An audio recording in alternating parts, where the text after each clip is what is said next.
What is up, everybody? Welcome to another episode of Limited Resources. This is episode number 755. My name is Marshall. I'm with you on Limited Resources, and join me online all the way from Denver, Colorado. It's Luis Scott-Vargas. Luis, are you all set for the PT? No, but I'm getting there. You know, I'm getting the constructed testing in, doing a lot of drafts, and getting all my videos and work done for my week-long absence. It must be a huge lift for you, because, you know, if for people that don't know, Luis does daily draft videos on his YouTube channel, and he doesn't miss them. So, like, that means, you know, because you can't record on the road properly, right? No, not really. Yeah, so you're just banking a bunch of them and then getting ready for your trip. Wow, that does sound like a lot. How's testing going? Testing's going pretty good. Mm-hmm. Yeah, I mean, modern is modern. Like, you always just kind of choose a deck and hope that the field breaks nicely for your deck, or that you've got, you know, you made the right call. But there's a lot of play to it, at least, and even though the games are pretty fast. Yeah. And then have you been doing a bunch of limited testing too? Yeah, I've been drafting a ton. This format's really fun. I mean, we're going to talk about it today on the show, of course, but I think that the format is a lot more fun, and there's a lot more going on than maybe people thought in the first couple of days. That said, I'm not excusing Writhing Chrysalis. I think that it's ridiculous the card got printed the way it is, but I don't think it's going to ruin the format. Okay, we'll talk about that too, because we definitely need to hammer that particular nail. We're going to be doing our format overview for Modern Horizons 3 today. We're going to give you a big picture snapshot of what the format looks like. If you've done a couple of drafts, but you're still kind of trying to get your sea legs under you, or if you're a few more drafts in and you kind of want to know what the big players are in the format, we're going to talk about that today. Before we do, I want to say thank you to each and every person who supports us on Patreon at patreon.com/limitedresources. It's a way to support your favorite content creators. And if we happen to be one of them, you can go there and support us directly. And we thank everybody who chooses to do so. Show is also brought to you by Ultimate Guard. They make the best stuff in the business. If you've ever held a deck box from Ultimate Guard or used their sleeves, you know that the production methods and the quality control that they use is very, very high, because that stuff is nice. I remember when their products first started coming out, and you could really tell right away that the attention to detail on these things was really high. And if you care about protecting your cards, your decks, if you care about style and how they look and how they feel in your hand, you're going to love Ultimate Guard products. You can check out everything they have at ultimateguard.com, and you can order stuff from your favorite online retailer or your favorite local game store. One of the things that you get for being a patron of the show is you get access to our Patreon question of the week thread. This one comes from Russell, who says, Luis is known for often using his intuition to make quick decisions and being a fast player in general. However, many pros don't play quickly, and some, in fact, play rather slowly. My question is it worth it to try to speed up your play or rely on your intuition more? And if so, how would you go about doing so? That's natural for you, right, Luis? The quick play and stuff. You've always been like that? Yeah, I can't really explain it except for saying that I guess I see the plays pretty quickly that I want to make, and I tend to make them. Yeah. I think that you know, I wouldn't feel bad if you don't play fast or anything like that. I think if you play too slow, it becomes an issue, but mostly you should kind of try to settle on what's your natural pace of play. And if it needs to be faster than that, then that's something you have to work on. Okay. So you would recommend somebody trying to speed up their play if their pace of play was such that they were having trouble finishing matches, or they were using significantly more time than their opponent, that type of situation? Yeah, that's kind of what I would, at that point, I would look at, like, okay, you're playing too slow. You actually do need to do something here. But I think for the most part, you're not gonna end up in that spot unless you're playing really, really too slow, which some people do. Some people do struggle. The other thing is you end up costing yourself in spots where, and I've seen this happen many times, you just can't play blue-white control, even though that's the deck you would have chosen, because you know you're going to get too many draws, and you just have to play not necessarily mono red burn, but something a little bit more assertive, or that gets the game over with faster, like let's say rhinos, because you're just aware of yourself that you're like, hey, I'm not actually gonna finish in time. So that's something to keep in mind. But most of the time, what ends up happening is you have a pace of play, and if it's not fast enough, you have to work on that. But if it is, then I wouldn't work on playing fast. Like, I don't play fast because I think it gives me an advantage. I play fast because that's my pace of play, and it actually is harder for me to play too much slower than that. I get kind of bored, you know. Do you think there's a trade-off to be made for, let's say somebody plays at what we call like an average speed where, you know, they rarely get a draw, if ever, it's not really a big concern for them. Is there a trade-off at trying to play quicker in general where you gain something but lose something as well? Is there any big, you know, payoff for doing that? I mean, I think the payoff for playing faster typically is like you are going to make your opponents, that gives them less time to think, which is like a real thing. Like that is the sort of thing that can put your opponent into a pretty tough spot. But I think mostly it's that I think it's good to play at the place you're comfortable playing. I don't see it as like a hugely advantageous thing. Yeah, you almost never get draws, right? Like, it's extremely rare. So I guess that's something that you would gain. But if you had to give up some of your aptitude to do that, it probably just wouldn't be worth it overall. So yeah, probably I wouldn't make that a goal, Russell. Playing fast for the sake of playing fast doesn't really get you that much, and it might cost you quite a bit. What I try to do when I play is I try to play fast for the parts that warrant it. You know, the people that always kind of drive me nuts are the people that play at the same speed regardless of the game situation, where like, you know, they'll overthink turn 2 or something, and it's like, you have one play, like just make the play, right? And when you have a tough situation, then slow down and do it. I think that the ability to modulate that a bit can really help. I shouldn't say can really help. I should say is kind of right where you want to land overall. So good question, Russell. Thank you for that. Luis got a couple of crack-a-packs, so let's just dive in. We're going to be talking about MH3 the entire episode, of course. But we're going to talk about a couple of our favorite archetypes as well, but we'll use the crack-a-packs as a jumping off point for any discussions as well. So our first crack-a-pack, our first card out is Foul Strike. That's the 1 in a green, destroy target creature with flying that you can cycle, or that you can reinforce, for 2 in a green. I mean, it says better in a best of 3 world, but it's not a card I'm going to be too in a hurry to take. It's just a fine card. Next is Gravedig. It's 1 in a black sorcery, and you can choose one, make a 2/2 zombie, or return a creature from your graveyard to your hand, and you can entwine it and get both of them for paying 2 extra mana. Yeah, Gravedig is pretty good. It's actually funny how much worse it is because of not being a creature. It actually does come up. It really does. We mentioned it in the set review, right? But it's like, it actually is a real thing. And the flexibility isn't worth quite that much. It's quite rare that you just want to do one half or the other. You usually do want to wait, right? Yeah. I mean, you're going to play it on turn 2 in very rare circumstances when you just have a good curve, or you're on the play and you're just like, I got to do this, or in bad circumstances where your opponent plays something and you have nothing to play.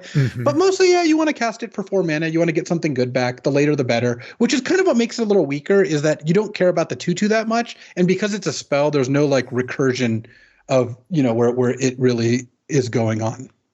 Also, I think for me, black has been my least played color overall. So that makes, you know, cards like this, which are like sort of the solid, you know, double, you know, it's just kind of like a good card, but not great. But they tend to fall through the cracks for me early in the picks here because my radar is not really up for cards like Gravedig. Next is Unfathomable Truths. That's the 4 and a blue instant with Devoid, and you draw 3 and make a spawn. This card's good. I like having it in Eldrazi decks. I like having it in non-Eldrazi decks. Like, it can be good in like the blue control decks with Demon Inferiors and stuff like that. But it's also not a card you need to take particularly early. Yeah. It's one of the cards, one of the many, many cards in this set that reminds us that getting a spawn token is a big deal. Like, it changes cards that would be pretty bad to like, okay, hey, I'm kind of in for that now. Next is Solstice Zealot. This is the 2 and a white 2/3 that gets you 2 energy, and you can tap it and pay an energy to tap a creature. Yeah, I think that it's a good part of the energy decks, and it could be good in aggro decks, but is not particularly great by itself. That's what I think too. You need a reason to be playing this card. Right. And, a lot of the time the reason is that you want most of your cards to say when it ETBs, give me 2 or 3 energy. And this does do that. It also is a creature that can attack. So that matters with cards, especially that, can add on to that by putting counters or modifying it or whatever. And then you do occasionally start tapping things down as well. It does function as a good tapper. As the bottleneck for these energy cards is rarely energy itself. It's stuff to spend it on. And Solstice Zealot's like a mid-tier thing to spend it on. But it does clear that bar of I get energy when it ETBs. And, a lot of times the energy decks can kind of curve with that in mind and just keep building up energy and then just find places to spend it. Next is Glimpse the Impossible. This is the 2 and a red sorcery, and you exile the top 3 cards of your library, and you can play these cards this turn. At the beginning of the next end step, if any of the cards remain exiled, you put them into your graveyard, and you get an 0/1 Eldrazi for each of them. All right, yeah, I had called this out for our single card kind of discussion a little bit later, but I think Glimpse is a really important part of the Eldrazi decks. And the way I would look at this card is it's 3 mana, make 3 Eldrazi. And if you get more than that, great. Sometimes you will draw it when you have 10 mana in play, and it's just one of the best cards you could possibly draw. Totally. Or I think the most common case for me is like turn 4, cast this, play a land, get 2 spawn. Yep. Something along those lines. Yep. Or just cast it on turn 3.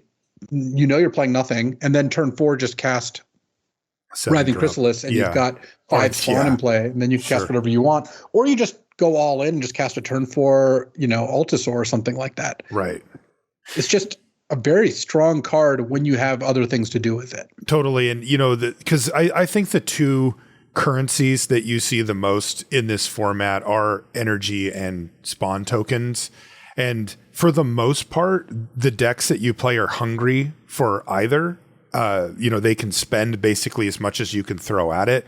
So cards like Glimpse the Impossible, which I don't know. I mean, in an average format, 3 mana, make 3 0/1s that you can sack for a mana, are like, that would be okay. But, they're 0/1s. That, to me, that seems that it would be a fairly narrow card in kind of a normal format. But here, those 0/1s go a really long way. Next card up is interesting. You mentioned the Altasaur, and this is a pair of cards I had flagged as well for later. But this one's Colossal Dreadmask. This is the 4 green equipment that comes with Living Weapon, and it's a 6/6 trampler, and you can equip it for 3 GG to give the thing +6/+6 and trample. And, I found these to kind of exist in an interesting place, and I wanted your take on it too, the Dreadmask as well as the Altasaur. Altasaur 7 mana and quite a bit better, but still, both of these see decent play, and they can kind of substitute if you didn't get the good 7 mana Eldrazi's or any rares or whatever. And I'm kind of impressed by both of these cards. I like the Altasaur quite a bit better. This I view as better than the common 7 mana Eldrazi, and worse than some of the higher rarity ones for sure. But it's just great, especially when you hit a 4 or plus drop off it. You are getting a huge advantage. The mask is fine. I don't think it's great, but I think it is definitely a playable card and one that I don't mind having in my deck. Yeah, I just it's like a backup. I don't tend to prioritize it, and it gets worked so hard by Demon Inferior, Wastegate Battle Mage, cards like that. So I'm not the biggest fan of the mask. I think you can play it sometimes, but it's not something I try to play.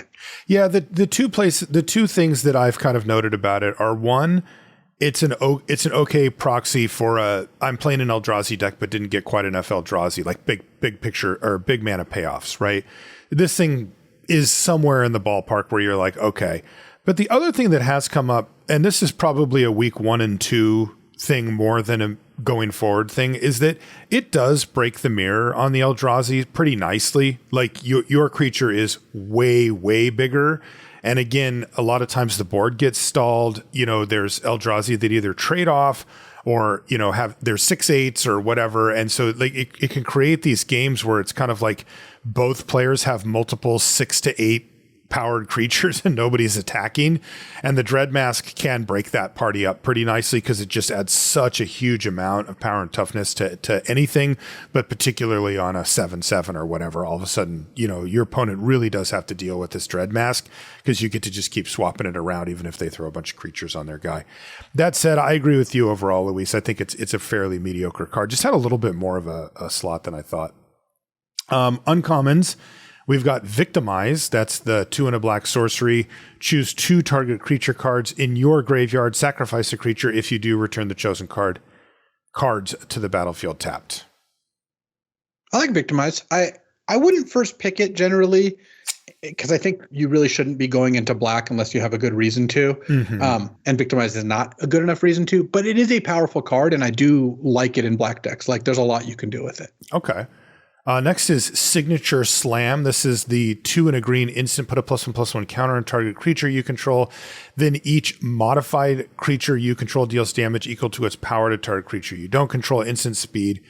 The fight spells and bite spells in the format have been really good. And there's a bunch of them too. And Signature Slam's one of the better ones at instant speed. Yeah. I really like Signature Slam. It would be a card I'm pretty happy to take early because it's good in Eldrazi decks. It's great in the like modified green-white or green-black decks. And that's pretty much all you need to have it. Yeah. And that's it. And it has definitely lived up. Next is interesting. I'm curious about your take on Brain Surge. That's the 2 and a blue instant, draw 4, then put 2 cards from your hand on top of your library. I think Brain Surge is okay. Like, I think there's a lot of card draw spells, right? There's Brain Surge, Serum Visionary, Unfathomable Truths, Deep Analysis. It does make it so I don't tend to prioritize those as much. I think Serum Visionary is the best of them. Like Serum Visionary, I think is just a really strong card. Okay. And I would not typically take Brain Surge early. It is a playable card in some decks, and you can definitely use Brain Surge well with like the common fetch land. So there's actually like a pretty big opportunity to do that. Yeah, but the landscapes do work well with it. Yeah, but I don't think Brain Surge is a card that you should be taking very early. Yeah, I think that it's just its replaceability. It's not the card itself. It's not you, Brain Surge. It's just there's a lot of you around, and I agree with that. Because I mean, we already have 2 of them in this pack, right? That are roughly comparable. Last uncommon is Lethal Throwdown. This is black for a sorcery at uncommon, and it's the one that, as additional cost to cast it, you can sacrifice a creature or a modified creature, and you destroy a creature or planeswalker. And if it was modified, the thing you sacked, then you get a card. You draw a card as well. Yeah, not a card I prioritize heavily. Like, it's good in some decks, but it's just those are not the decks you want to start in. Right. We've actually got 3 rares here. Our first one is Spymaster's Vault. This is a land that you can play that taps for green mana, and it enters the battlefield tapped unless you control a swamp. And you can pay, black mana. And you can play black, tap it, and have target creature you control connive X, where X is the number of creatures that died this turn. I like this card a lot. I have not played again, it yet. Just like every other black card. I'm not taking this card, in first pick, first pack, and going into that direction. But Spymaster's Vault is a great card to be playing out of any sort of creature-based black deck. It can frequently connive for 2, 3, 4. Sometimes it gets so big you can't use it. But, with all those tokens and all that, and getting to connive is pretty nice. Yeah, connive is a powerful ability for sure. Similar card, this is the red one, Arena of Glory. And the activated ability is red, tap, exert Arena of Glory to add double red. And if that mana is spent to cast a creature spell, it gains haste until end of turn. I have not played. You would play this card in your red decks if you had enough mountains, because it's a very low opportunity cost. It's not a card I'm going to take very early, though. It's kind of nice giving Titan's Vanguard the uncommon, +1 counter on everything. Like, that's the sort of thing where if you give that haste, that's a pretty big game. You get 2 triggers in one turn and it's smashing. Our other rare is actually a mythic. I think it's from the what's it called? Commander thing. It's Koram the Undertaker. Yeah. So this is the Jund one. 1 black, red, green for a 0/5 legendary human warrior. And it gets +X/+0, where X is the greatest power among creature cards in all graveyards. And when it attacks, each player mills a card. And during each of your turns, you may play a land card and cast a spell from among cards in graveyards that were put there from libraries this turn. I mean, Quorum is a fine card. Like it is. If you have the opportunity to put this card in your deck in your Jund colors, like it seems pretty reasonable. I don't think I would be taking it super early because it locks you into 3 colors and multiple of those colors are not really where you want to start in. Red and green are fine to start in, but this isn't really an Eldrazi card, so you're kind of eschewing a lot of that. I think it's a fine card. If I was in a position to take it later in the draft and I saw it, like you could get this card 7th pick super easily. Yeah, then I would play it. I've actually played it twice, and I was in red green base, and I splashed for it, and I got it 5th or 6th or something like that, and it was like. It was probably worth it, right? It wasn't like, wow, but it didn't feel like terrible. And, it does have some cool synergies, just, greatest power, sometimes it is 7/5 or whatever for 4 mana. So it can be dumb. And then, and it is one of those cards that's tough to kill at 5 toughness. And if it's left unchecked, it will take over. Like you're just going to generate too much advantage if you get smashed with it a couple times. That said, I would take Signature Slam out of this pack. Yeah. I would also just start. Green's a great color to start in. It's a great card. Like leaves you fairly open and it's powerful. No real contest here, I don't think. Yeah, and it leaves you open to good options. Like the decks you mentioned were ones I actually want to be in. All right, let's do another crack a pack here. First card out is Warped Tusker. This is one of the many 7 mana Eldrazi. This one's 7 for a 6/8 reach, and you can cycle it for 2 and a green. And whenever you cast or cycle it, you get an Eldrazi spawn. Yeah, Warp Tusker is good. Yeah, I mean, it's not a card I'd be happy to first pick. This is a part of a good Eldrazi deck, but it is not one of the best parts of it. So It's a pretty mediocre Eldrazi common, which still means it's good because Eldrazi is awesome. Mm-hmm. But it's not a card I'm looking to take early. Yeah, it's also fairly interchangeable. There's a blue version of this, and there's a bunch of uncommons and rares that are just sort of expensive Eldrazi that do things, and Warp Tusker kind of just fits into that bucket. We've actually got 2 copies. We got a foil and a non-foil, it looks like. Void Pouncer. So this is the 1 in a red 3/1 Eldrazi, and you can pay 2 and a colorless to kick it if you want, and if you do, it gets 2 +1/+1 counters on it, and it gets a trample counter on it, and it has haste. I'm not a big Void Pouncer fan. I mean, it's more of a red-white aggro card or like red-green Eldrazi card than it is like an Eldrazi, straight-up Teamer Eldrazi card. Like I would not put this in most of my big Eldrazi decks. You have to be kind of low to the ground to want it. That's right. But when you are, it's good, man. I mean, it's just 2 mana, 3/1, and it can be a pain if they're having a slow start, and then, if they wait till turn 5, it's just smashing pretty hard. Next is Tune the Narrative. This is the blue instant draw card. You get 2 energy.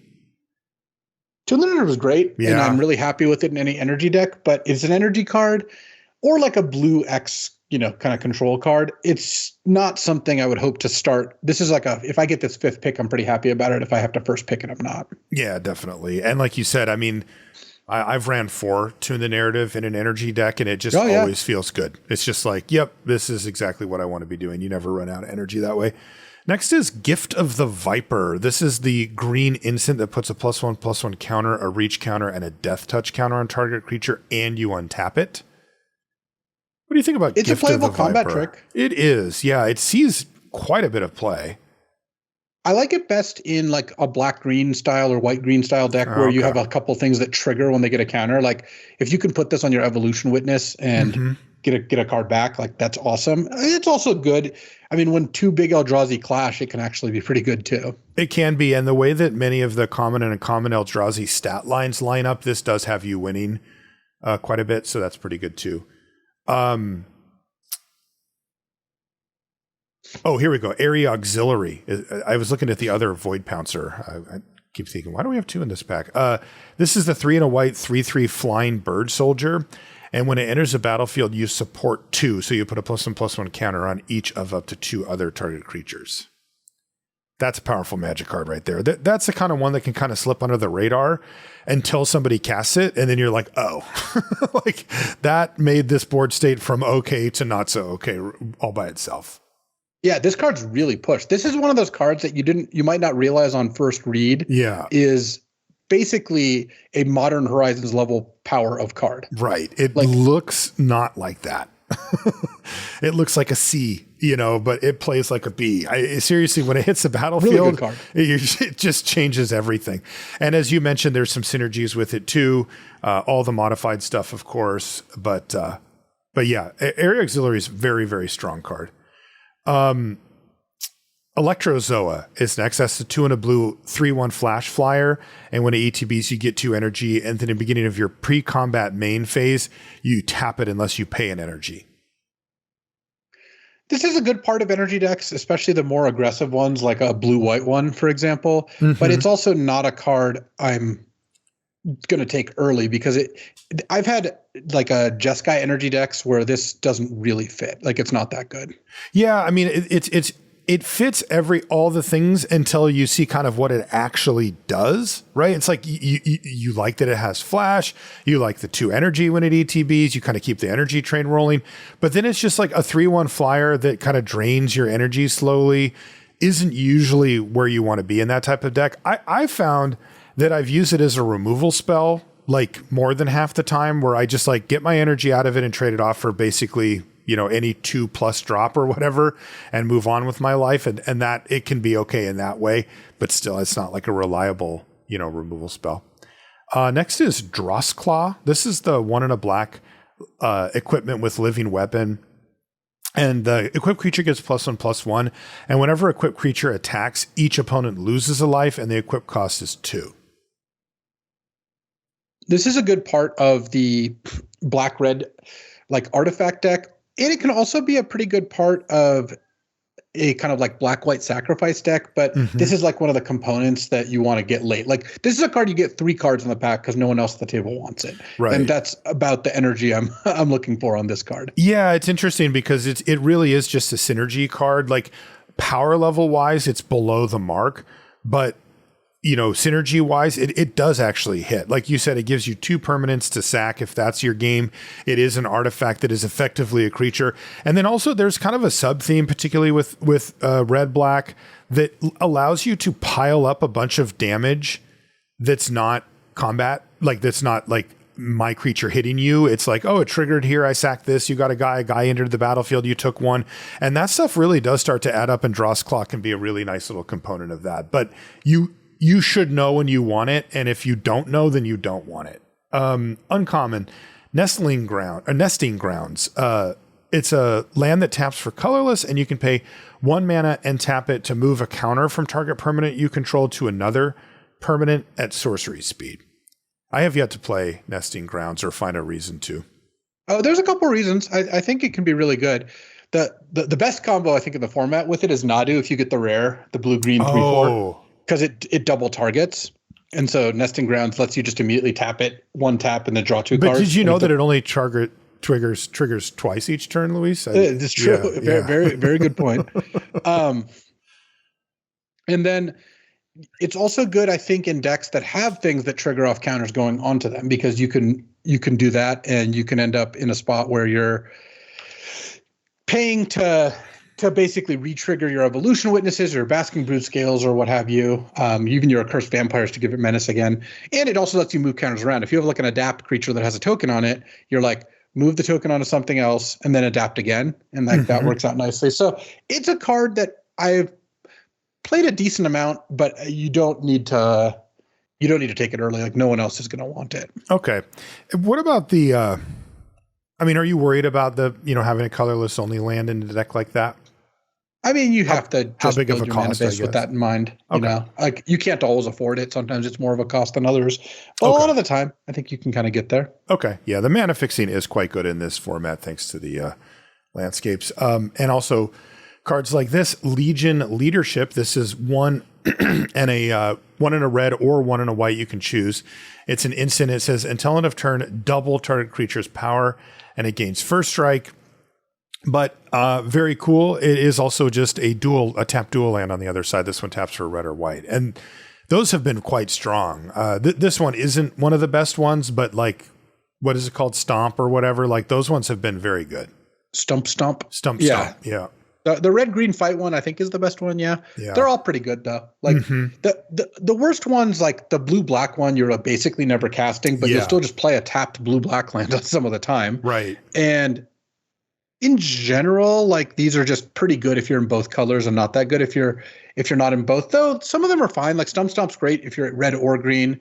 Like Suppression Field or Suppression Raise, the tap all your stuff, or the Sundering Eruption are both kind of similar, where they're just like a land that just wins you the game when you draw it in the late game and just, fogs all their stuff, falters all their stuff. Totally.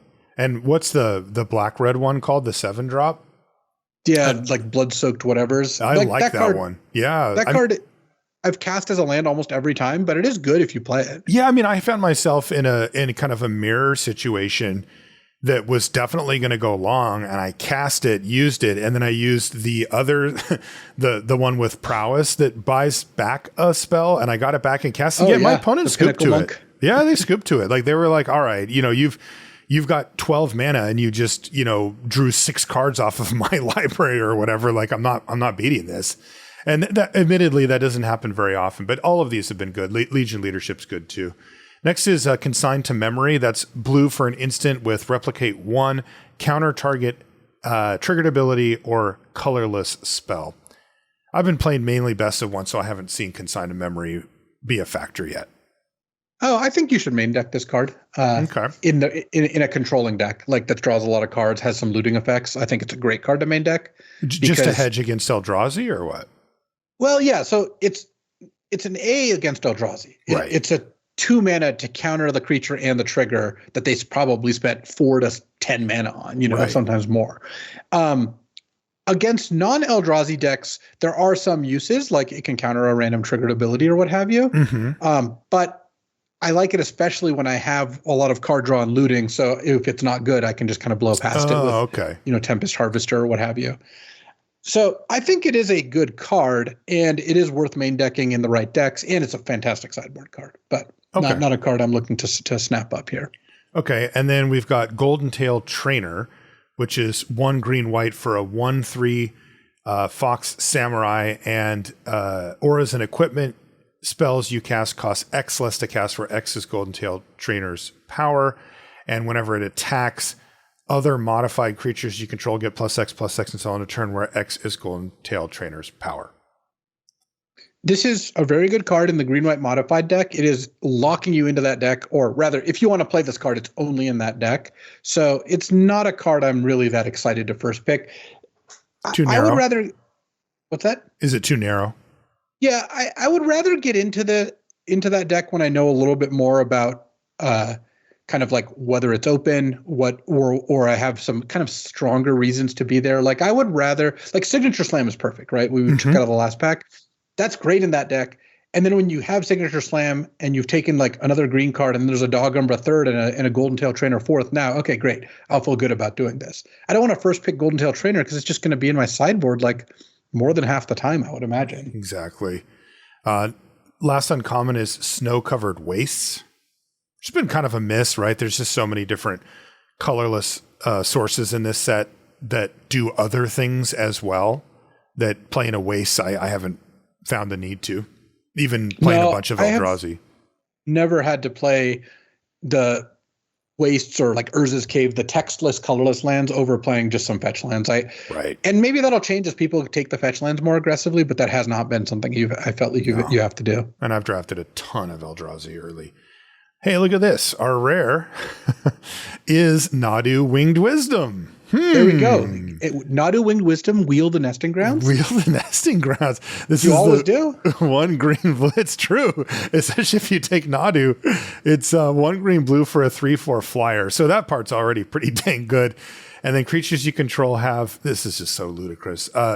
Whenever this creature becomes the target of a spell or ability, reveal the top card of your library. If it's a land card, put it onto the battlefield. Otherwise, put it into your hand. This ability triggers only twice each turn, ... for each creature.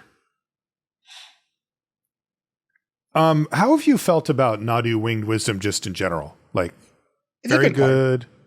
It's not as good as like a Writhing Chrysalis, like you should just take that card when you see it in a pack.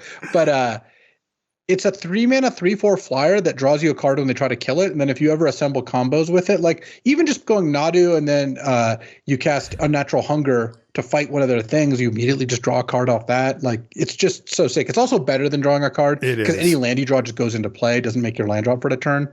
So I am a pretty big fan of Nadu. Like I would take it in a lot of circumstances. Certainly here, it looks pretty good. Yeah, I would take it here for sure. I mean, I don't even know what would be second. And you don't have to like change things up too much when you have this card. Like you should draft some ways to make it better, but you don't need to be like, oh, how am I going to draft a Nadu deck? It's like, no, draft a blue-green deck and just put Nadu in it. Yeah.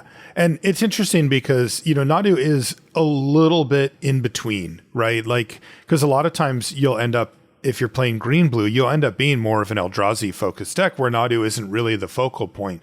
But it's so good on its own with almost no support that it doesn't need it anyway. If Nadu was, green white, it would be completely at home and it would go off as well, but whatever. You just don't need to work that hard to make Nadu good. I would take it here. I guess my second pick would be Area Auxiliary. Yeah, Area Auxiliary is also a great card. Warp Tusker or something like that. Okay, so we've already mentioned Writhing Chrysalis a couple of times, and don't worry, we are going to talk about Writhing Chrysalis, but we might as well do it in the context of the deck in which it exists and thrives. So let's talk about Eldrazi to start things off, Luis, as it is the headliner. I think it was the headliner stylistically or thematically for the set, and it turns out for Limited, it's also the headliner. Totally. So Eldrazi is just the loudest thing about the format, the biggest thing about the format in many ways. Yeah. And if you hadn't played much and you were paying attention to like the online discourse, which I wouldn't generally recommend as like the best place to get your information anyway, you would see a lot of complaints about Writhing Chrysalis. And those complaints are warranted in the sense that like, why did they make a common 2-mana 6/7 that gives you 2 Lotus Petals, right? Like it is better than that sometimes. It's just absolutely absurd. It even has reach. So it's not like you can kill them if they cast it.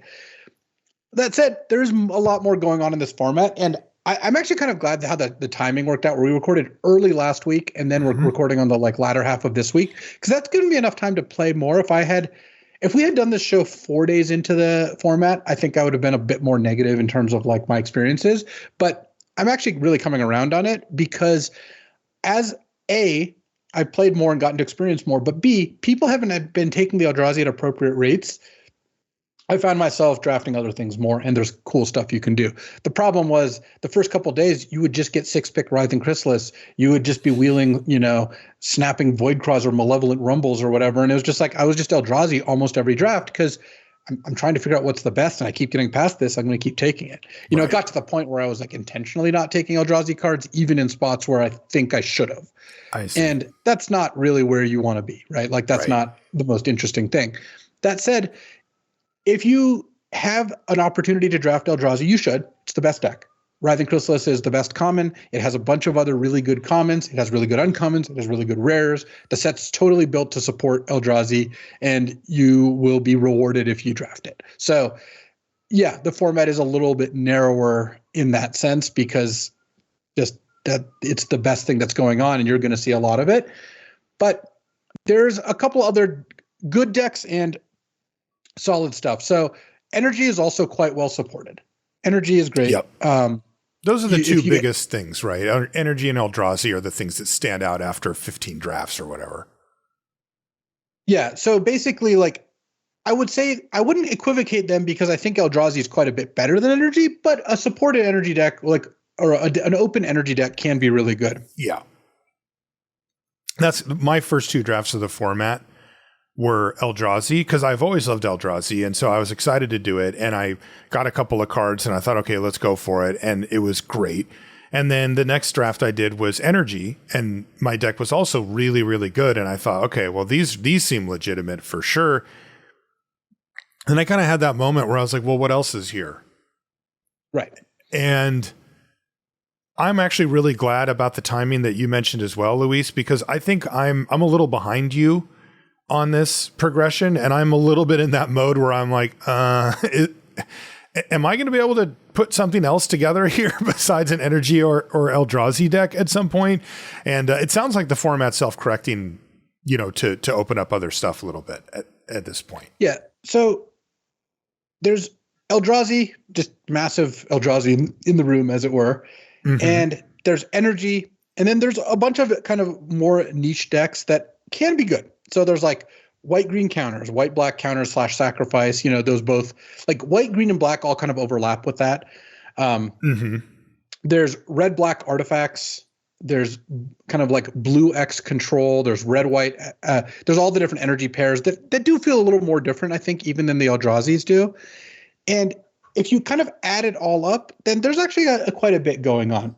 I wouldn't blame anyone who gets sick of just getting smashed by Writhing Chrysalis and says like, hey, this format is not, the most interesting in the world. That part's fine. But I do think that there is more going on than just that. And I think that it can be a really fun format to kind of play and explore as we go through it. So let's take a look at some kind of big picture format notes here. Okay.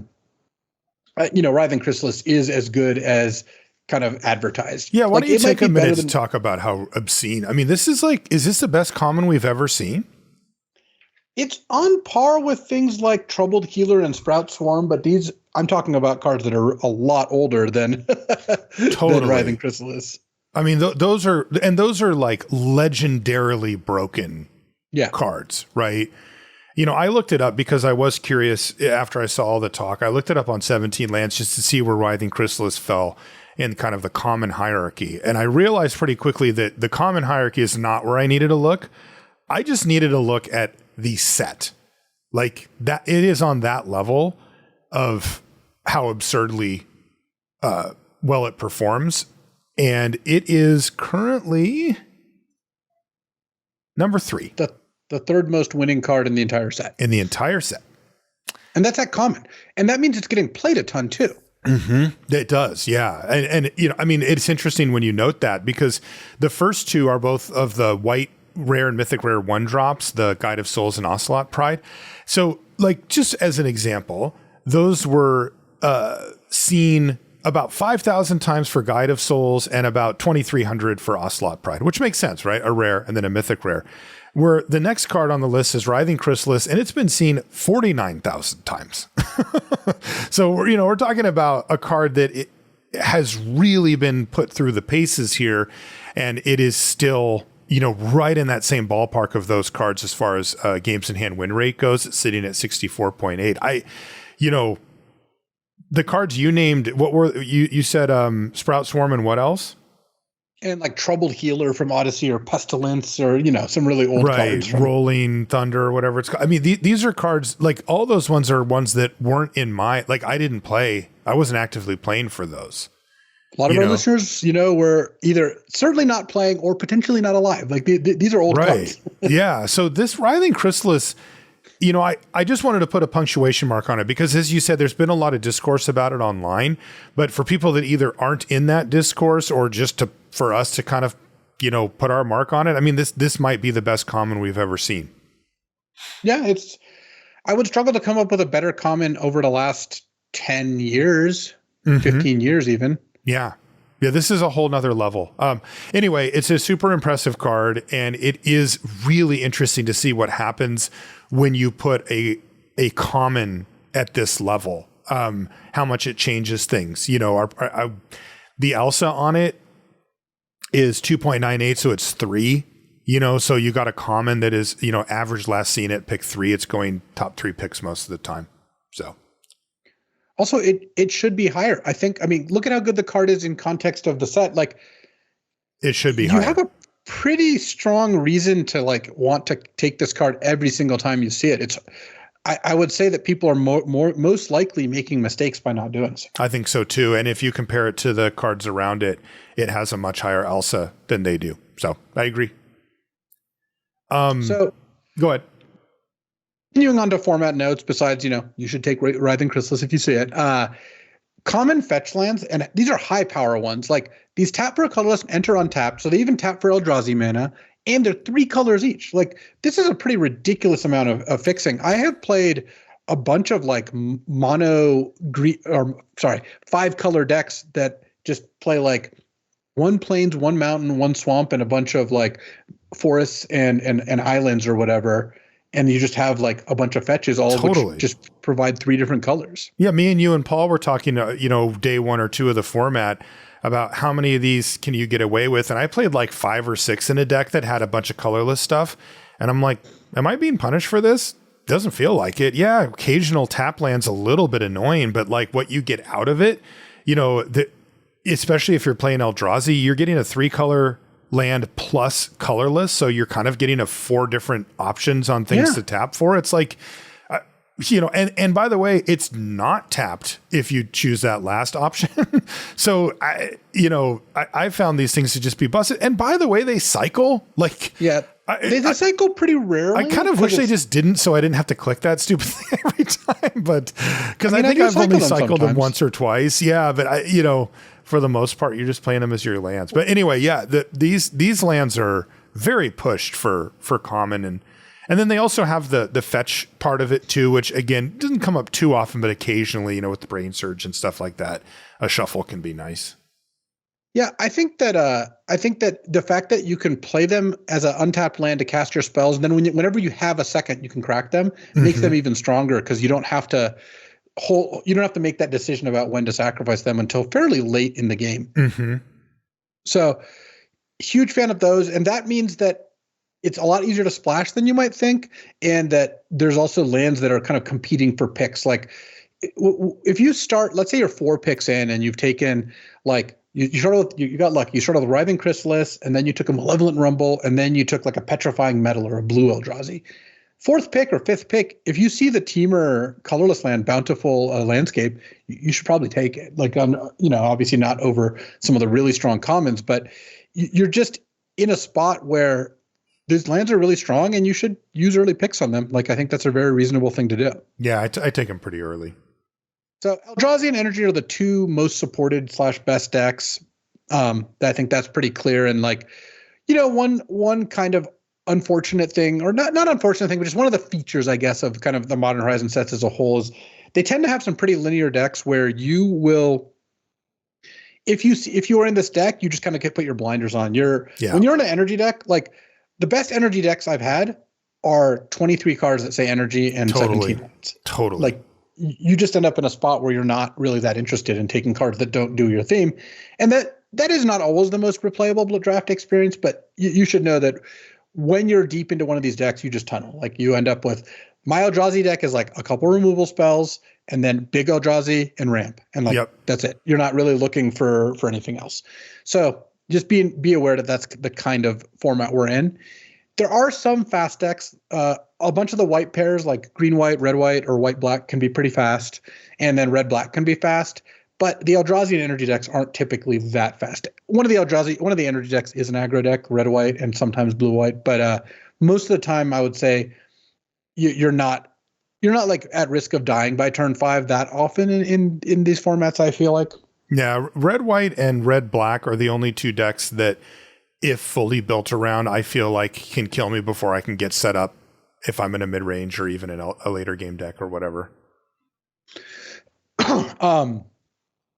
I think that if you're not going to go very fast or very big, you got to have, a lot of card advantage and removals, like a last way to approach things. Because if you're not suited to go under an Eldrazi deck, then you're gonna have to find some way to beat them. Maybe by going bigger. Maybe you're a different Eldrazi deck, and in the Eldrazi mirror, trust me, it is about who goes bigger. But for the most part, I would say that you have to have a plan, because you're gonna have to go big or go fast to beat these Eldrazi decks, or have a ton of removal and card draw. But that's not that good of a strategy against the ramp decks, because they just have a lot of on cast triggers and cards that are getting them these like 2 or 3 for ones. So you're not going to get to kind of free roll any of those things.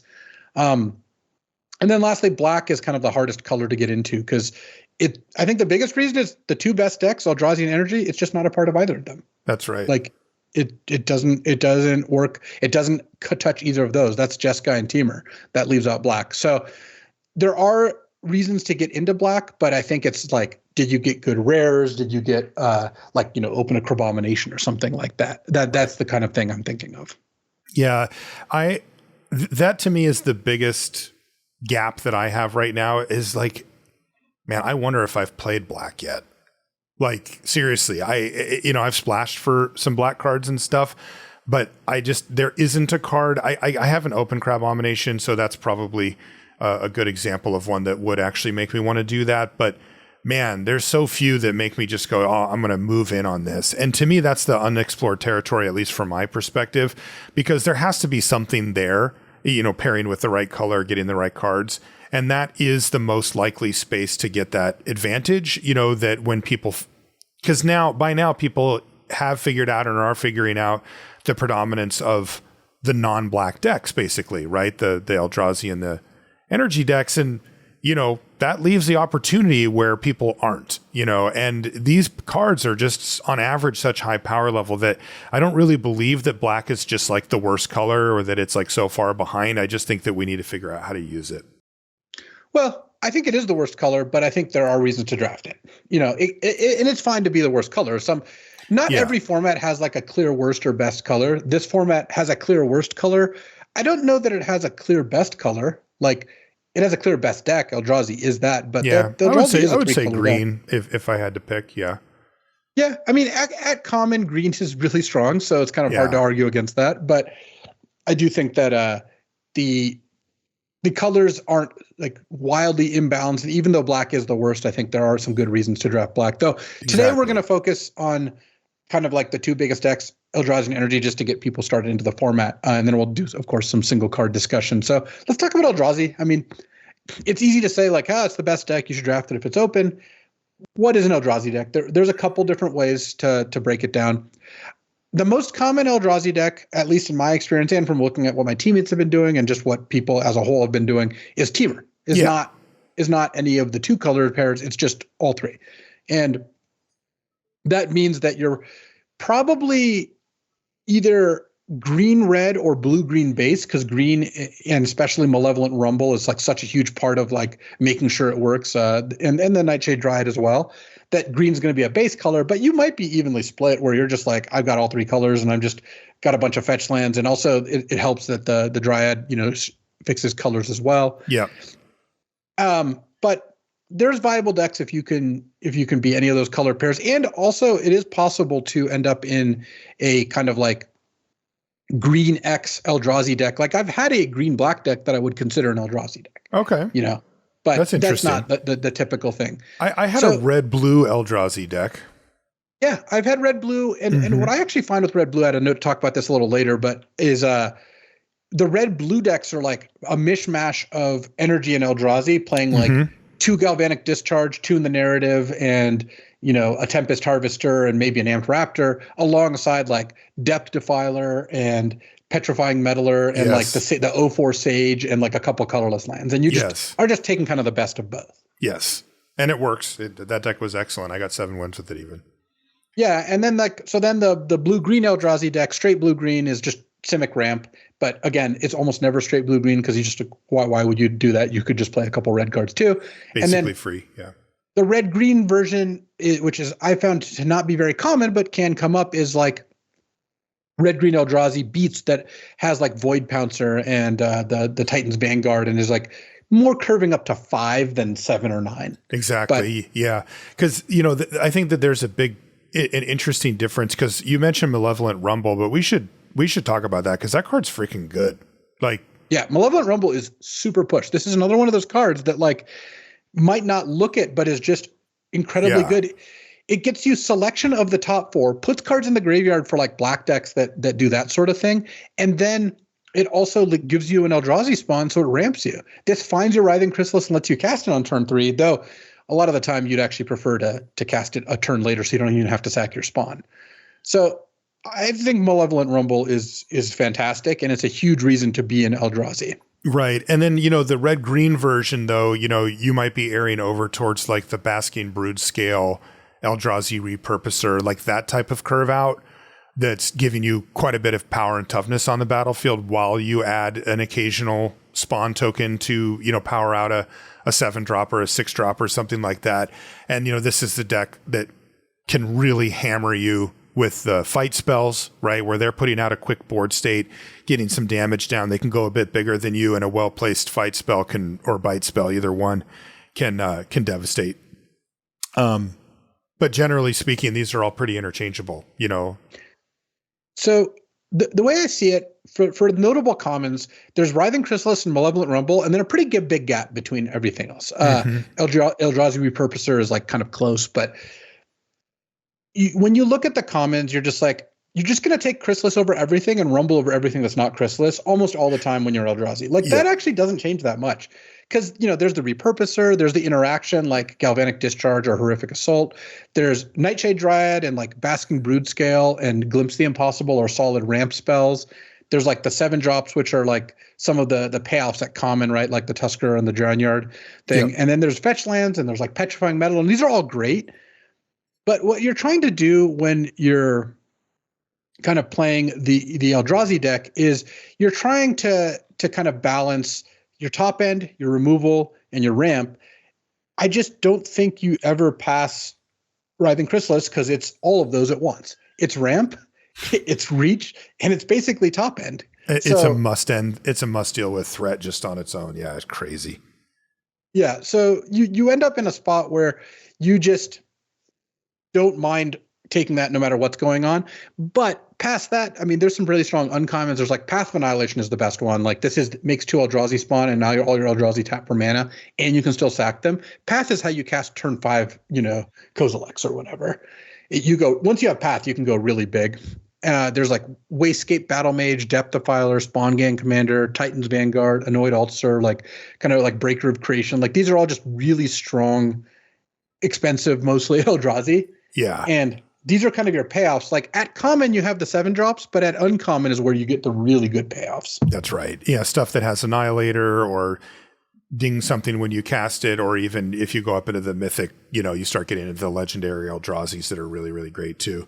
Path of Annihilation, by the way, it's a good kind of bellwether for the format as well, because that's a type of card that in a faster or a less or more hostile to Eldrazi format, card like Path of Annihilation just wouldn't quite get there, be a little too slow, or like, yeah, it looks cool, but it never quite, produces. And in this format, it's awesome. I mean, that card is freaking awesome. You get 4 life, by the way, whenever you cast, a creature with a mana value 7 or greater. So that buffers you, gives you that time back that you took to cast Path, and you're like, okay, I'll take a hit, I'll take 6 here, and then you untap and start slamming 7-drops, and all of a sudden your life total's skyrocketing and you're taking over the game.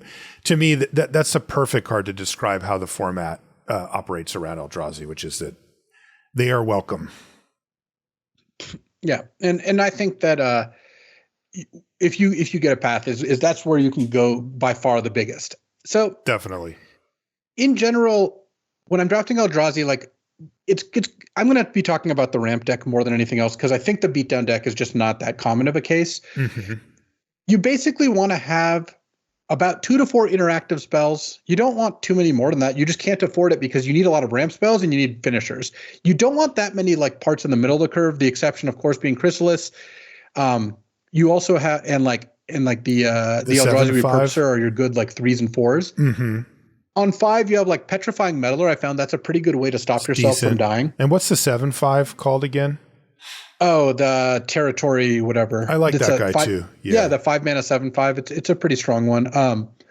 It ends up giving you some good card selection as well as just being randomly very huge. Just massive, yeah.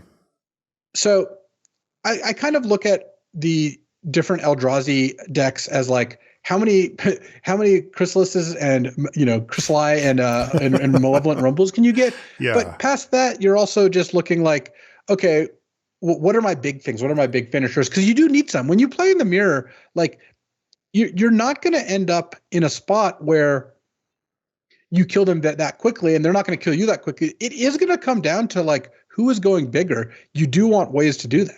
It's crazy. Because, usually with decks like this, you want kind of a few number of things at the top, But with this, you get so many Eldrazi spawn tokens just for playing cards in these colors that they just kind of appear on the battlefield. And all of a sudden, your question really is, how big can I go at the top? Also because of the prevalence of the mirror. You just find yourself facing down, where they're like, aha, I have a 7/7. You're like, okay, sure. Like we got that covered. Can I go bigger? Can I go bigger than that? And you definitely want the legendary Eldrazi and stuff like that. Like I wish I had more options to spend more mana. Most decks. Yeah. And I mean, I have cast Emrakul, had Emrakul cast against me. Like you can get up to these amounts of mana. Like that is something that can happen.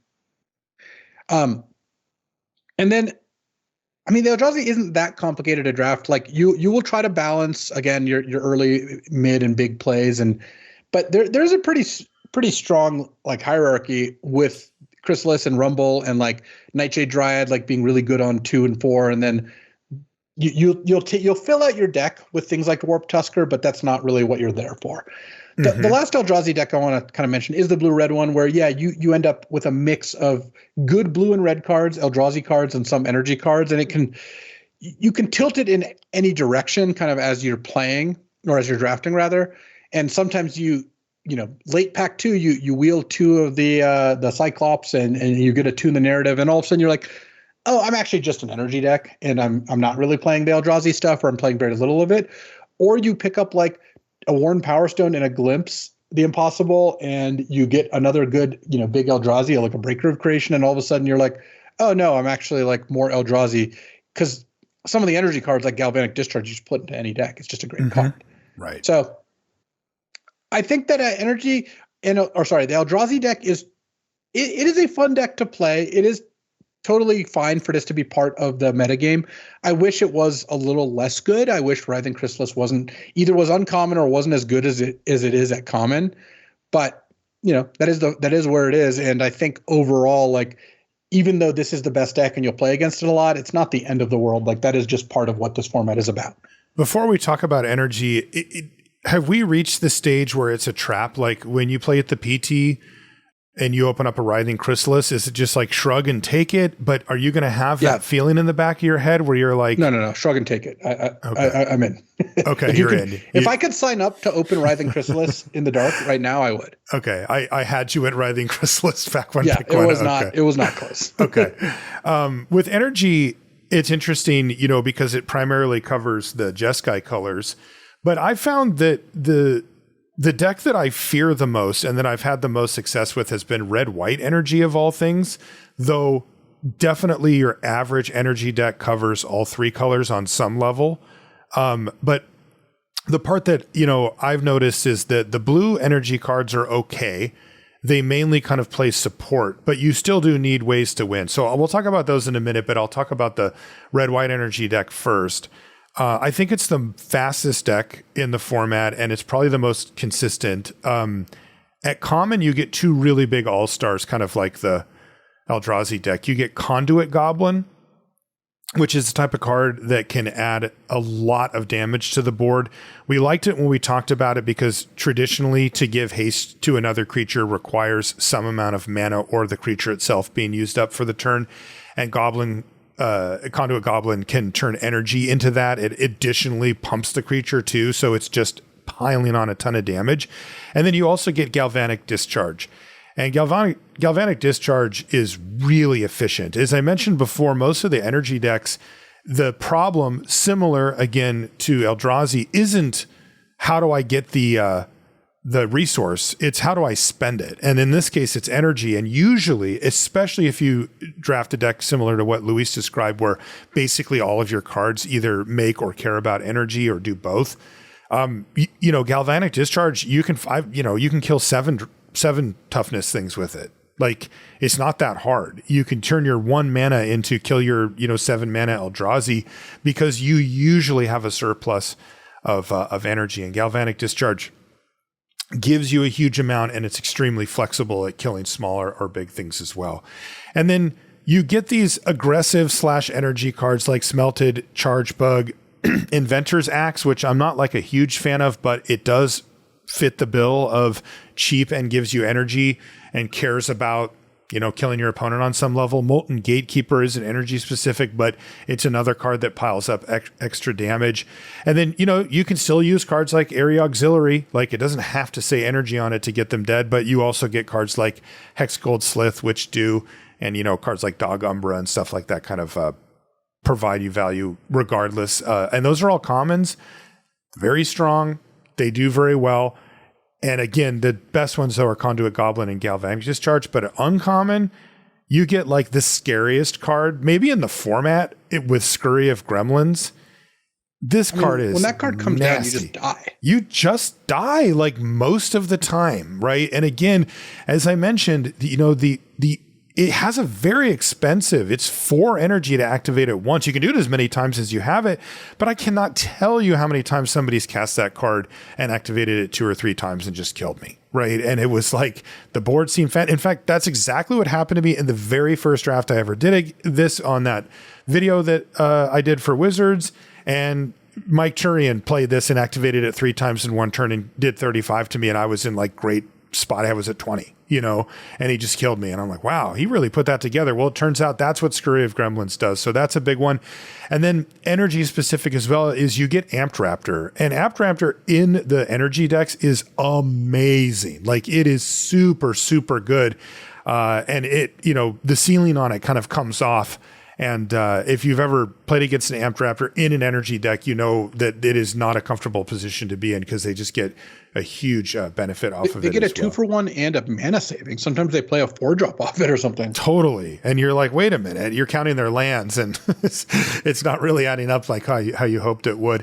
And then, of course, they can snipe cards, that aren't energy specific at uncommon or plus, things like Spawn Gang Commander's just a good card, Glyph Elemental, Proud Pack Rhino, Ghostfire Slice is like a good removal card. These are just like raw power plays that can fit in there to help get your opponent dead. Basically, they create good board states and can turn that board states into damage. And then you also get the more energy specific payoffs at uncommon, like Static Prison, Voltstorm Angel, Unstable Amulet, Reiterating Bolt can be, a finisher. Again, if you have a bunch of energy too. So you kind of get the best of both worlds where you can just take the cards that are just generally good in an aggressive deck and they will perform fine, but you will generally speaking default over to energy payoffs and cards that make energy a little bit more, as those are the ones that can kind of pile up on each other really well. The deck plays really fast. Most good turns and most turns in the early stages will add to the board, produce energy, and then also spend that energy on something. It's not uncommon to be like, play a thing, make an energy, spend the energy, on my Conduit Goblin or whatever, and start using up all of those resources at once to with the same goal of ideally getting the opponent dead quickly. Even the average build has enough energy to, sometimes the game ends with extra energy still just in your energy pool. Like it really isn't a problem if you focus on it to get enough of it. So it's more about finding ways to turn that energy into board presence or damage or whatever, rather than ways to produce it. For the most part, if it says energy on it, you can just, and it's in red or white, you can just take it and put it in your deck and it's probably going to perform well. But, not all cards are equal there. A turn 2 Goblin. That's one of the scariest things you can see. Like, if you don't have an answer for it, it's one of the few decks that can actually outrun. Eldrazi decks are fast. Like, they're putting, 7 mana plays on turn 4 or 5 pretty consistently, and those are very difficult to deal with. And this is one of the few decks that can actually outrun those type of things. Now, it does get a little bit interesting because blue is a big part of the energy pie. This red-white deck is a more narrow-focused version of it. Most energy decks incorporate some cards from all 3 of these colors. Again, similar reasons to the Eldrazi being Teamer. It's that the mana is easy. You just don't need to work that hard for it.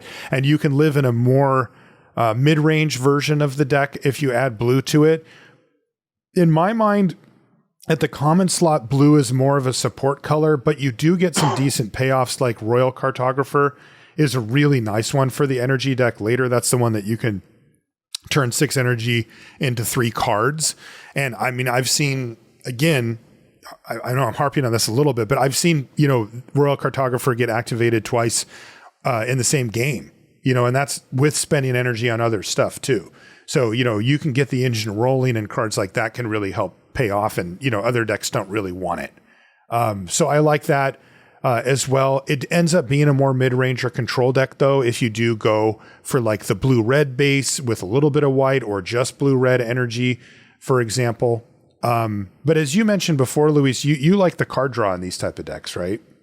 Yeah, there's a lot of good card draw, and the energy removal, and also like especially Demon Inferior, which is cheaper when you've drawn cards. Like, drawn them.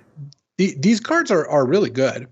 So I have been pretty impressed with kind of what the blue decks can do in terms of like drawing extra cards and controlling the game with like early energy plays.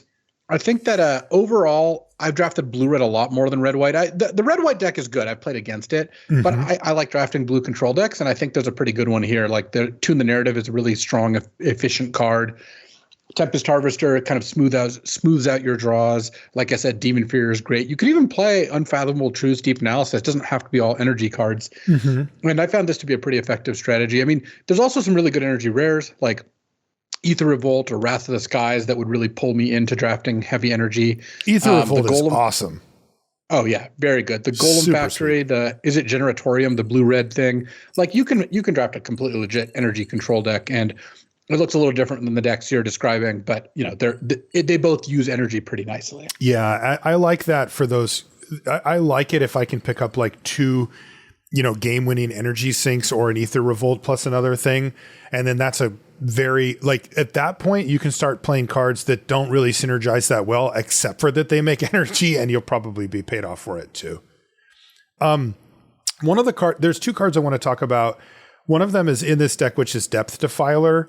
Has nothing to do with energy, but we loved it in the set review, and it has been really strong. Like that is a 5 I will cast basically, or 6 in this case, sometimes anytime I can. So that's a nice one to kind of snipe if you're touching blue, really in any deck that's touching blue. It's just a great card. Yeah. It's just a great card.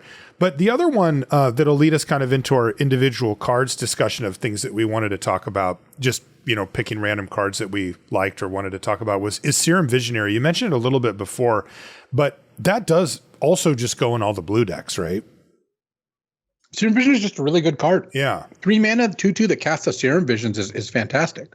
And I think that you can put this as like a kind of draw smoother / advantage machine into an Eldrazi deck, into an energy deck, into really any deck that can cast it, like blue-black, the draw 3. I'm excited to talk about that deck in a future week. But overall, I think Serum Visionary is just a pretty pushed card, and I tend to take it pretty highly and play it a lot.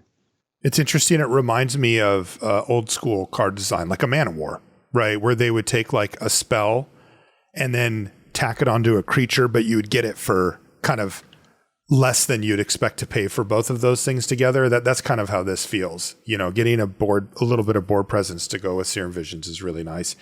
Hopeender Coatl.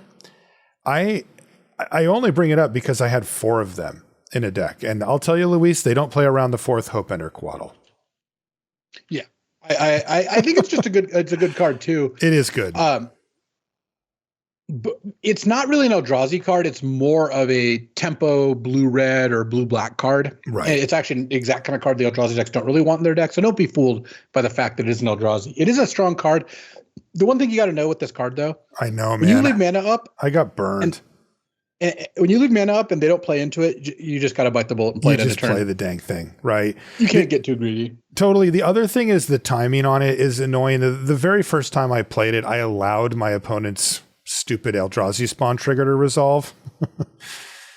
So they got to just pay a mana with it. So you do have to make sure you play this with both of the triggers up if that mana is the difference between them being able to pay for the Eldrazi or not. I just got lazy and let that happen and then cast it. And I was like, oh, great. So I haven't made that mistake since, but little bit of a timing thing there. I talked about the Annoyed Altasar Colossal Dread Mask thing. What about, wait, what is Echoes of Eternity again? That's the 3 and 3 colorless enchantment. So 6 mana, 3 which is colorless. Oh, and yeah. it doubles all your Eldrazi.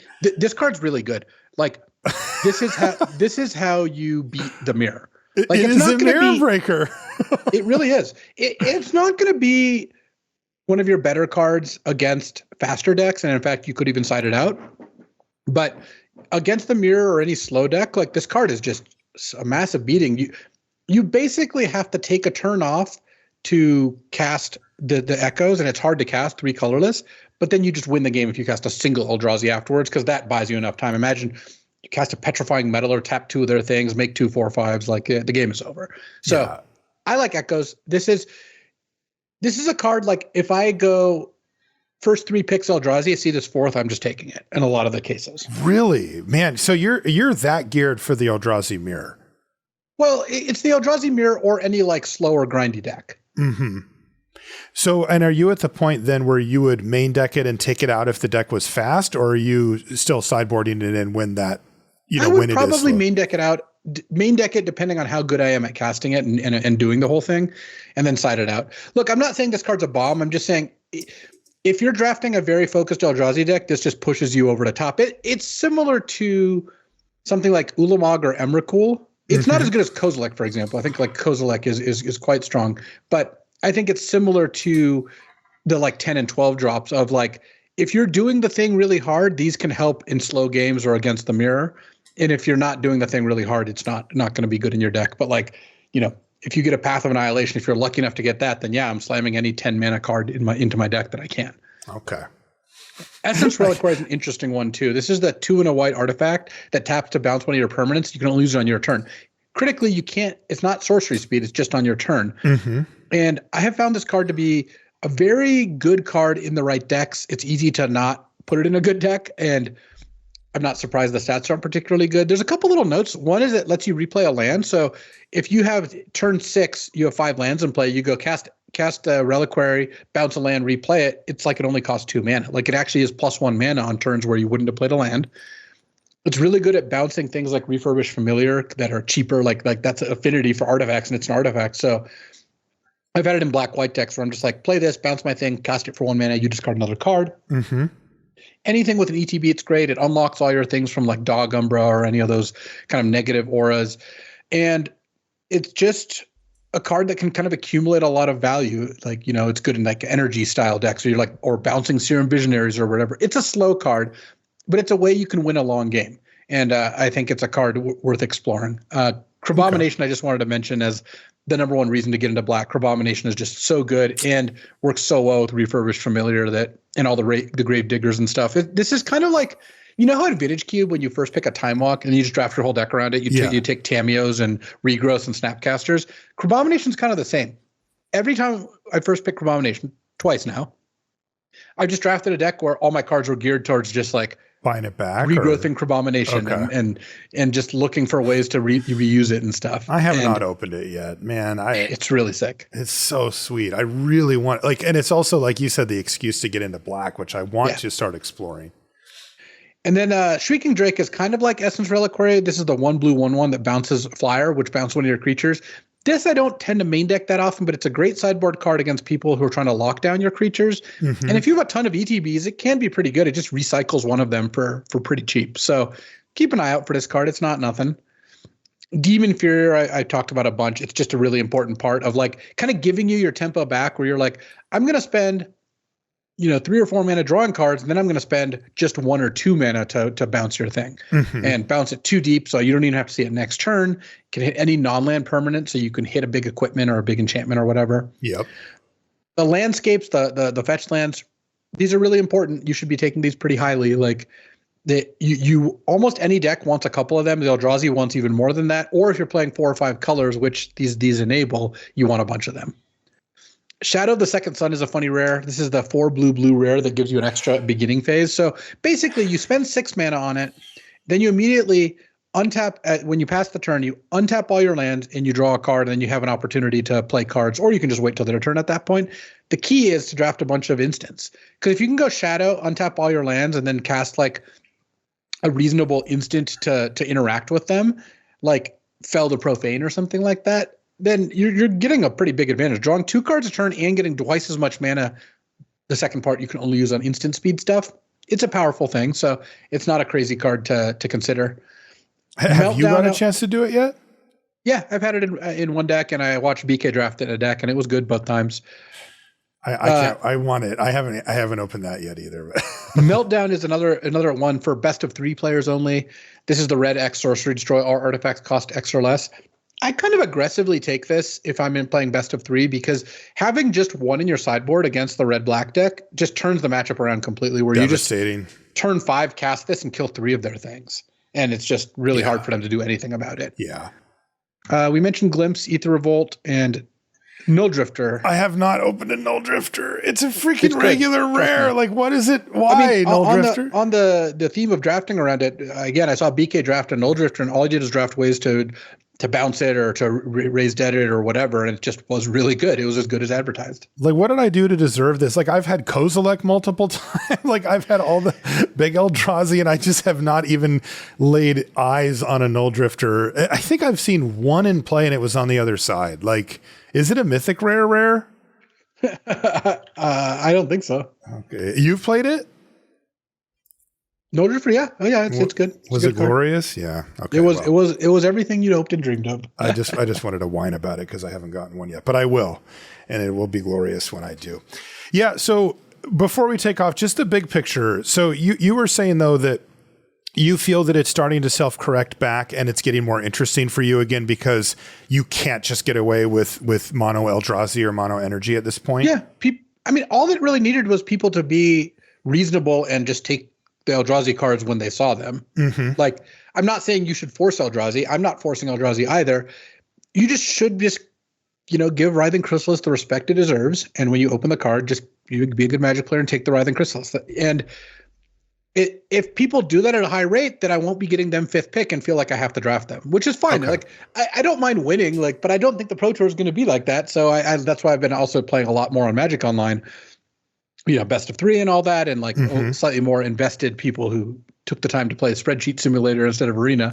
I've been doing both. But it is I think a fun format. This is not going to go down in history as an all-timer, is my prediction. And I'm really dubious of what kind of testing process they use, or what exactly happened that Writhing Chrysalis seemed like a good idea to print as is. I can't really accept that it is a good idea. I just don't think it is. So yeah, it's a weird.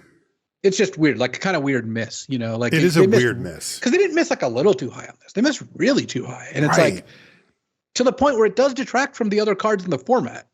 The weird part about it too is that there's multiple knobs that you could have turned if you recognize that it was like you said. Okay, let's not give it reach and let's not make it make 2 spawn. Like these would have been good starts, or whatever. Like there's just a lot of things you can do. And it's just no, they went pretty much to the max on all of them. So it is what it is. But that said, I'm having a lot of fun with the format. Like the current deck I'm in the middle of playing right now on Arena is a blue-green deck that is not an Eldrazi deck. It has Nadu, has Nesting Grounds, has 2 copies of Deep Analysis, has some the Demon Inferiors, and it's just been a really fun blue-green card draw deck. So that has been pretty sweet. I decked my first opponent because Deep Analysis targets, and they had Royal Cartographer, which they used 3 times.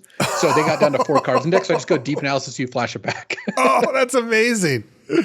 Oh, that's great. Okay, cool. Well, we'll keep an eye on potential places to put our picks in the future that aren't in the kind of main archetypes, because that would be the next natural step for the format. If it can't get out of that mode, then the format's a bit of a flop. But if it can, then one of the big features of these type of formats as well is that you can often do what Luis just described, which is you can draft a color pair, but not have it be just one way.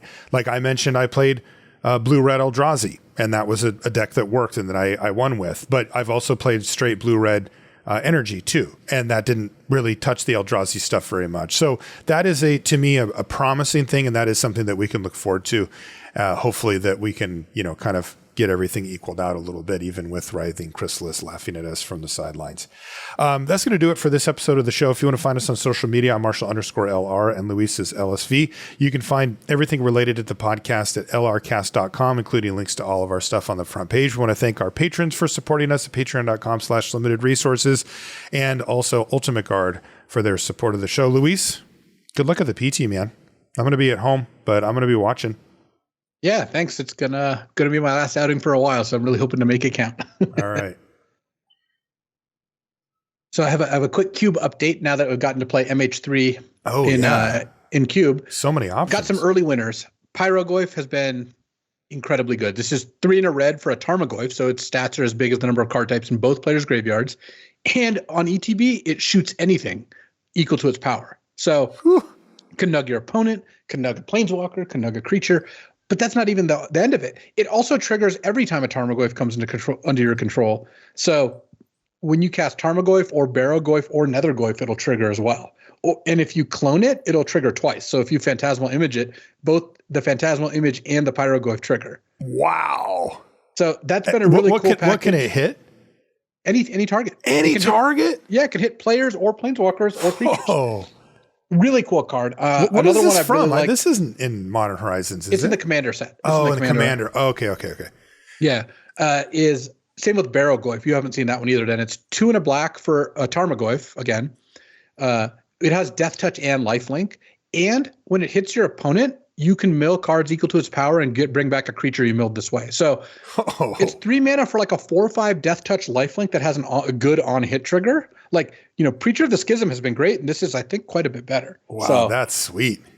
I'm into Barrowgoyf, and I've also really liked Phalia and Satya. So Phalia is the dog, the flash dog. Just so many things you can do with it. It's just, look, speaking of dogs, Sandy Dog is just going to beat me with this card so many times. He's going to end of turn flash it in, remove a blocker, I'm just going to die. Or target your token and flicker it forever, your construct token, it's just dead. Or flicker his own thing and do something else. It's just a really strong card. And likewise, Satya is the replacement for Aragorn, the Jeskai commander, 3/5 menace haste. Yeah. And even just today, literally in a draft I did earlier today, I played it, copied Flicker Wisp, and just that was just awesome. It just does so much stuff. So that seems super powerful. These are some early winners, though. There are a lot of MH3 cards in the Cube, and I look forward to playing with more of them. They've been some fun stuff.